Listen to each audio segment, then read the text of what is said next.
સત્ય કે અસત્ય શું છે તેની ચર્ચાઓ સ્ટુડિયોમાં બેસી નહીં પરંતુ રૂબરૂમાં સંવાદ થાય તે માટે થઈ ભૂતનાથ મંદિરના મહંત મહેશગીરી બાપુએ વરિષ્ઠ પત્રકાર જગદીશભાઈ મહેતા સાથે એક સંવાદ કરવા માટેની જાહેરાત કરી। તે અંગે મીડિયાને જાહેર આમંત્રણ આપ્યું છે।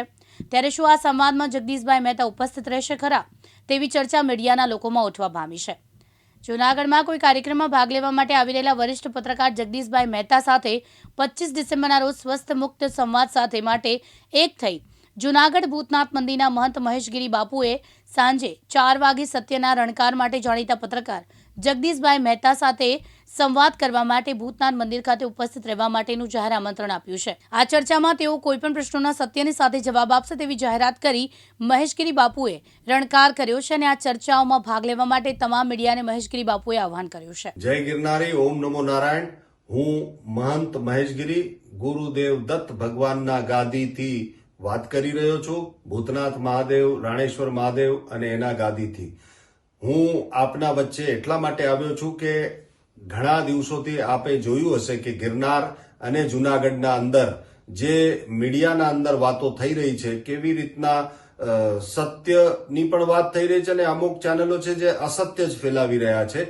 એના લીધે મેં મંચ ઉપરથી 2 વસ્તુઓ મૂકી હતી। એક તો હરિગીરી અને એને લઈને જે વિવાદ અહીંયા થઈ રહ્યા છે, જેના લીધે ખૂબ નુકસાન ગિરનાર અને જૂનાગઢમાં થયું છે, તો એની વાતો કરી હતી। અને બીજી મીડિયાની વાત કરી હતી કે એક ખાનદાની મીડિયા છે જે ખરેખર સાચી વાત હોય, સત્ય હોય, એના માટે એની તપાસ કરે, તહેકીકાત કરે ને પછી સમાજના સામે લાવે।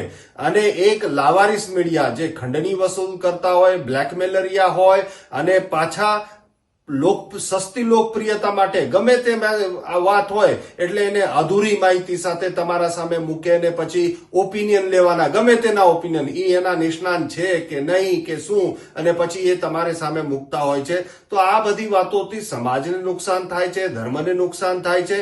એટલે અને પછી જ્યારે આપણે જવાબ આપી દઈએ ત્યારે તરત બીજા ઉપર વયા જાય કે આના પ્રશ્નના તો ઉત્તર આપ્યા જ નથી, ફલાણા નથી કર્યા, ઢીકણું નથી કર્યું। આવા બધા જે ભાગેડું પત્રકાર છે, જે લાવારીસ મીડિયા છે, જે એવા લોકો છે જે પ્રશ્નો આવી રીતના કરીને, અને એ કોઈ જજ તો નથી, કોર્ટ તો નથી, પણ છતાંય ચાલો કાંઈ વાંધો નહીં, કેમ કે લાવારીસ મીડિયાનો તો એ ધંધો છે એટલે આપણે એમાં નથી પડવું, પણ એના માટે મુક્ત અને સ્વસ્થ સંવાદ કરીએ। એટલે હું આ વિડીયોના માધ્યમથી ખાસ કરીને જગદીશ મહેતા, જેને વરિષ્ઠ પત્રકાર તરીકે લખાય છે, એ જૂનાગઢ આવી જ રહ્યા છે આવતા 25મી તારીખે બુધવારના દિવસે।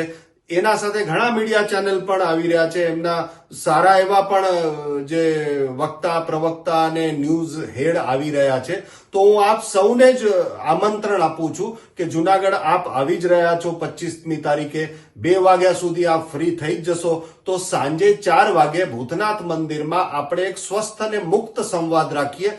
તમારા જે કંઈ પ્રશ્નો હશે એ મને સામે છાતીએ પૂછો અને સામે છાતીએ હું પણ જવાબ આપીશ, જેથી સત્ય જે છે એ ગુજરાતને ને આ દેશને ખબર પડશે। પણ અડધી માહિતી સાથે જે તમે ફાંકાબાજી કરો છો અને એ ફાંકાબાજીના લીધે જે દેશને ને સમાજને ને આ ગુજરાતને નુકસાન થઈ રહ્યું છે, એ તો હું નહીં થવા દઉં। એટલે હું તમને ખાસ કરીને જગદીશ મહેતાજીને તો ચેલેન્જ જ આપું છું કે તમને ચેલેન્જ આપી રહ્યો છું। હું તમારા બોર્ડ અને હોર્ડિંગ પણ લગાવું છું, કેમ કે તે દિવસે તમે જૂનાગઢમાં છો, કેમ કે મને પૂછ્યા વગર તમે મારી વાત કરી હતી, એટલે તમને પૂછ્યા વગર હું તમને આમંત્રણ આપી રહ્યો છું અને તમને 4 વાગે આવતી 25મી તારીખે આમંત્રણ આપું છું કે આ ભૂતનાથ આવો।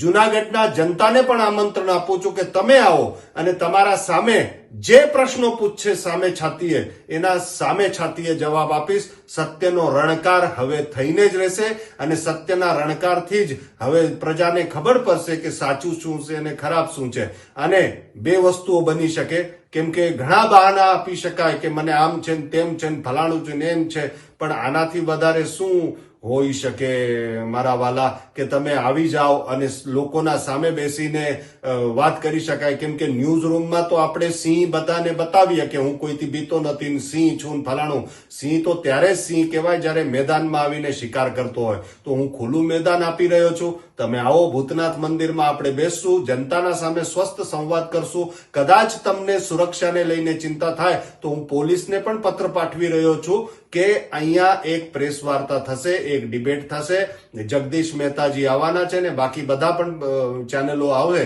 તો કોઈ અસામાજિક તત્વો કે કાંઈ તકલીફ ના કરે ને જગદીશ મહેતાજીના સુરક્ષાનું ખાસ ધ્યાન રાખવામાં આવે જેથી કરીને તમને વાંધો ના આવે.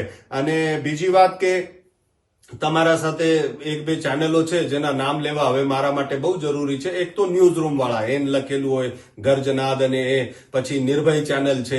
આવા બે ચાર ચેનલો જે છે જે ખૂબ જ અધૂરી માહિતી સાથે અપપ્રચાર કરી રહ્યા છે તો એમને પણ કહીશ કે તમે આવી જાજો અને પછી રડતા નહીં કે અમને પ્રશ્નોના જવાબ નતા આપ્યા ને આમ ને તેમને, પછી રડતા નહીં. આવો, હું આપને આમંત્રિત કરું છું જૂનાગઢના આંગણે ભૂતનાથના મંદિરે આવતી 25મી ડિસેમ્બર સાંજે 4 વાગે એક સ્વસ્થ અને મુક્ત સંવાદ જૂનાગઢની જનતાના સામે આપણે મહેશગીરીજી સાથે કરીશું અને જગદીશ મહેતાજી સાથે કરીશું.